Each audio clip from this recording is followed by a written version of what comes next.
各位同胞，各位朋友，今天是7月7日，恍然大悟，对中华民族来说，这是个灾难性的日子。每一个中国人都应该铭记七事变这段历史。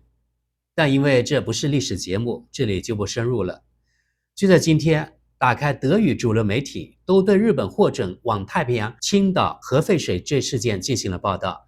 德语媒体的报道平铺直叙，波澜不惊，既没有环保组织的抗议，也没有反核人士的游行示威，甚至也没有政治人物出来发表意见，就像街上死了一个耗子那样稀松平常。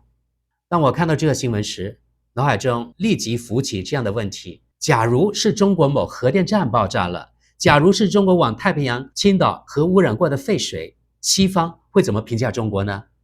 我估计从西方的媒体到政客，会当成一件世界上罪大恶极的事件来进行炒作吧。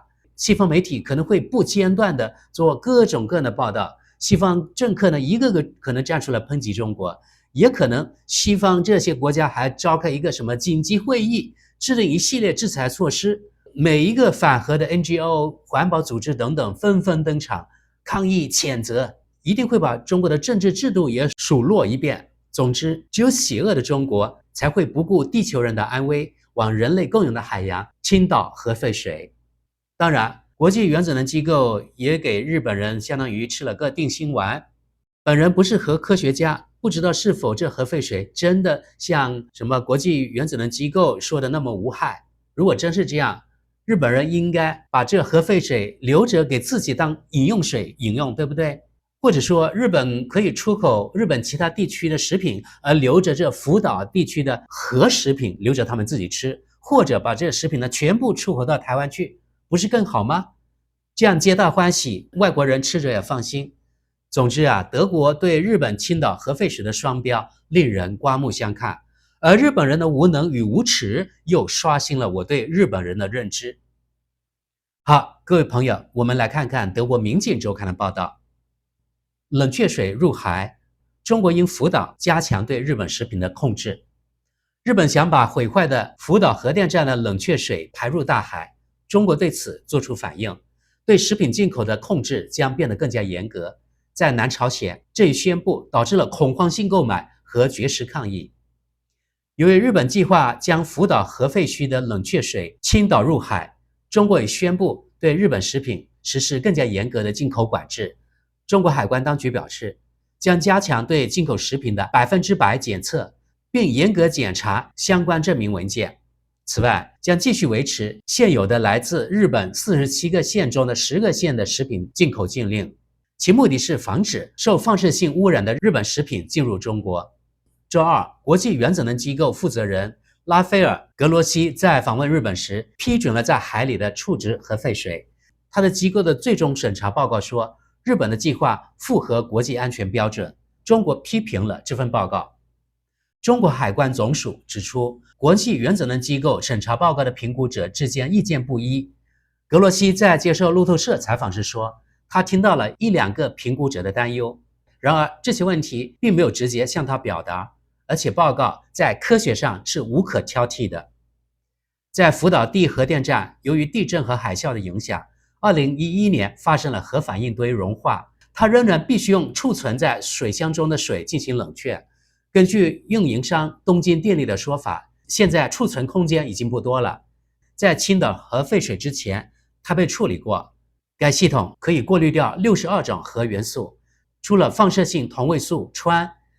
东京电力会稀释这些水，使其浓度下降到每升1500贝克勒尔左右，这还不到国家安全标准的1/40。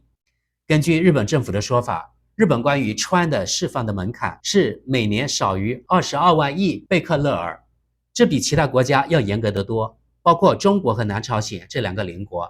例如，在2021年，中国的阳江核电站释放了约112万亿贝克勒尔的氚，而南朝鲜的郭蕊电厂释放了约49万亿贝克勒尔的放射性物质。渔民们担心他们的生意。排放计划在夏季开始，在日本也有争议，例如来自福岛的渔民担心生意会更糟。在南朝鲜，来自东京的宣布导致了恐慌性购买盐和几个反对派议员的绝食抗议。另一方面，汉城政府表示，核废水的排放只会对南朝鲜产生轻微的影响。负责政治协调的部长万文奎说，对东京计划的单独研究得出结论，日本达到或超过最重要的国际标准。据他说，排入太平洋的水需要10年的时间才能到达朝鲜半岛附近。接着，我们来看看奥地利的一家德语媒体标准报的报道。顺便说一下，国际原子能机构总部设在奥地利首都维也纳。核反应堆，日本允许将福岛水排入大海。中国将禁止从日本进口食品。国际原子能机构主席格罗西暗示专家之间存在分歧。配图说明福岛的废水收集罐的鸟瞰图。在日本当局做出决定后，将受损的福岛核电站过滤后的冷却水排入太平洋的争议性工作没有任何阻碍。日本国家核监管机构周五批准了东京电力的计划。该公司是2011年被海啸摧毁的电厂的前运营商。周二，总部设在维也纳的国际原子能机构表示，排放核污染后处理的水对环境的影响可以忽略不计。然而，该机构负责人格罗西向路透社承认，专家们之间有不同的意见。中国对此进行了批评。今后，他要更严格地监管日本的食品进口，并维持某些进口禁令。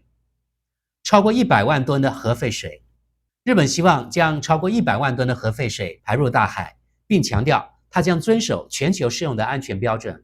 根据这些标准，水将首先被过滤，以去除大部分的放射性元素。然而，很难过滤掉氢同位素氚，因此要通过稀释将浓度降低到远远低于国际适用标准。水量大致于相当于500个长500米、宽25米的游泳池的水量。然而，不仅日本国内，而且尤其是在中国，都有人反对这项计划中的措施。几周来，中国一直在警告他所认为的对环境和健康的危险。中国是日本海产品的最大进口国，那里有人担心，一旦开始排放核废水，中国将无法再购买日本海产品。周五，中国海关表示将加强对某些日本产品，包括海产品的监测。他还说，对日本10来个县的产品的进口禁令将继续实施。核事故发生后，中国立即对来自日本某些地区的食品和农产品实施了首个进口禁令。在科学上无懈可击。国际原子能机构负责人格雷西在接受路透社采访时说，他听说有1、2个原子能机构的专家对核废水排放的安全性有不同的意见的报告。格罗西强调说，但同样，我们所公布的内容在科学上是合理的。这些专家都没有直接向他表达过担忧。此外，国际原子能机构的评估并不是对日本计划的建议。我们说该计划符合国际标准，它是中立的，不站在日本或中国的一边。根据中国国家报纸《环球时报》报道，中国在国际原子能机构专家组的代表对草率的报告表示失望。该专家组还包括来自美国、俄罗斯、南朝鲜、澳大利亚、法国和英国等国的专家。南朝鲜同意核废水排放。南朝鲜政府周五表示，他尊重联合国原子能机构对日本将经过处理的放射性水从被海啸破坏的核电站排入大海的计划进行了审查，称其符合国际标准。政府政策协调办公室部长方文奎在一次新闻发布会上说，根据对日本提交的核废水处理计划的审查，我们经确认放射性物质的浓度符合排入海洋的标准。南朝鲜本身已经核实了日本将100多万吨处理后的核废水排入大海的计划。方文奎说，南朝鲜的评估取决于该计划的实行情况，如果有任何变化，他们将进行进一步审查。周四，一群来自主要反对党民主党的南朝鲜议员举行了一次新闻发布会，呼吁日本考虑其他处理废水的方法，如将其埋入地下或进行蒸发。接着，我们来看看奥地利这家德语媒体报道的读者评论。第一个，把核废水一直稀释到负荷那个值，知道错误在哪里了吧？下一位，这就是为什么把核能归类于绿色能源之后，因为一切都会发出美丽的绿色光芒。下一位，集中的辐射可能会在多年后破坏冷却循环。这就是为什么他们想以受控的方式将核废水排入大海，因为从理论上讲，它将在那里被稀释为实际上完全无害的辐射。我说理论上，因为过去曾有过不受控制的核废水排入大海，然后并没有像预期的那样稀释，而是集中在海洋的某些区域。你可以搜索谷歌。下一位，鱼儿们也说完全无害，要是有害，我们就在上面游，或者到达某个地方。下一位，中国要禁止从日本进口食品，我可以理解他们这么做。我正在想，我是否有日本的东西，或者在国内货架上看到或注意到有日本的食品。下一位，完全遵循这样的格言，金钱比环境重要。下一位，这位读者引用了报道中那位国际原子能机构负责人的话说，处理过的核废水完全无害，但对路透社又表示专家们的意见不统一。于是这位读者说，哦啊。下一位，于是呢，这位读者跟帖说，应该要他们每天喝1/4升的无害的水，看看他们有多快就会改变主意。下一位，他们仍然没有把核废水排入大海吗？在晚上秘密的做？下一位，很好，亲爱的日本人，先是让毒水入海，然后在哥斯拉把东京夷为平地的时候感到气愤。下一位，吃完寿司后你会长出触角。下一位，难以置信，我们应该立即召见日本大使并发出抗议书。此外，如果他们真的这样做，我们应该威胁对日本进行制裁，这些制裁应该是严厉的。下一位，1个月后他们会说太平洋地区的鲸鱼受到了污染，因此日本人必须将它们消灭。德国只是点评，我认为这位读者是在讽刺日本人每年大规模暴力捕杀鲸鱼吧。下一位，日本发出许可。下一位，然后这位读者跟帖说，他们允许自己这么做。下一位，太虚伪了，中国的这种令人难以置信的虚伪真的很荒谬。他们向空气中无休止地排放废气，毒害他们自己的人民，却对专家们认为安全的水人为地感到气愤。下一位，实际上每个人都把废气排放到空气中，中国是如何毒害自己的人民的？我很想知道你这样说到底什么意思。下一位，伙计们，你们怎么了？核废水的毒性浓度太高了，所以事先进行稀释，然后浓度降低，符合国际标准。对如大海来说，比如说1吨的毒性是用1万升水进行稀释排入大海，还是用10万升水进行稀释排入大海，这其实并不重要，反正都是1吨的毒被排入大海，然后分布到整个大海。其实德国国家电视1台对此也做了报道，它的标题是这样的，中国为何禁止从日本进口食品？但是我们只看读者及观众评论，部分是出于政治动机，但很好理解，毕竟不仅仅是中国在反对。下一位，国际原子能机构的立场很微妙。下一位，中国为什么不禁止进口日本核食呢？德国人喜欢被放射性污染的污水污染的食物吗？用不了多久，大海就会把这些污水带入大西洋。希望届时德国政府还能如此高兴。朋友们，我们可以看到评论很少，说明德国人不太关心日本人的操作，反正离欧洲很远呢。最后，我们看看德国民进周刊读者评论。平常与中国有关的新闻，民进周刊的读者评论的人气总是最高的。今天是关于日本的话题，至少在我看来，这个话题很重要，但德语评论少得可怜，连100都不到，这种反差实在太大了。第一位读者评论，如果在德国能对50%的中国货物进行检查，我就很高兴了。